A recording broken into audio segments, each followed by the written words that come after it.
ABP અસ્મિતાના અહેવાલની અસર બનાસકાંઠાના super મહાઠગ પર ફરિયાદ દાખલ થઈ। નાઉ સ્ટાર્ટ વે નામની કંપનીના ઠગ ઉપર ફરિયાદ દાખલ। કંપનીના એમડી નિરંજન શ્રીમાળી સામે નોંધાયો ગુનો।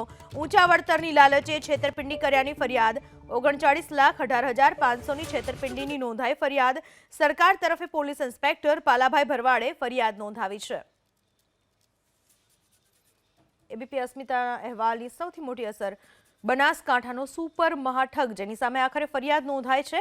આ ઠગે નાવ સ્ટાર્ટ વે નામની કંપની શરૂ કરી હતી અને અનેક લોકોને ઠગ્યા છે। કંપનીના એમડી નિરંજન શ્રીમાળી સામે ગુનો નોંધાયો છે। એબીપી અસ્મિતાના અહેવાલની અસર બનાસકાંઠાના સુપર મહાઠગ પર ફરિયાદ દાખલ થઈ। નાઉ સ્ટાર્ટ વે નામની કંપનીના ઠગ ઉપર ફરિયાદ દાખલ। કંપનીના એમડી નિરંજન શ્રીમાળી સામે નોંધાયો ગુનો। ઊંચા વળતરની લાલચે છેતરપિંડી કર્યાની ફરિયાદ। 39,18,500ની છેતરપિંડીની નોંધાઈ ફરિયાદ। સરકાર તરફે પોલીસ ઇન્સ્પેક્ટર પાલાભાઈ ભરવાડે ફરિયાદ નોંધાવી છે।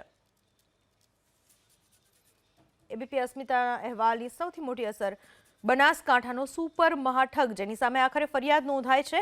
આ ઠગે નાવ સ્ટાર્ટ વે નામની કંપની શરૂ કરી હતી અને અનેક લોકોને ઠગ્યા છે। કંપનીના એમડી નિરંજન શ્રીમાળી સામે ગુનો નોંધાયો છે।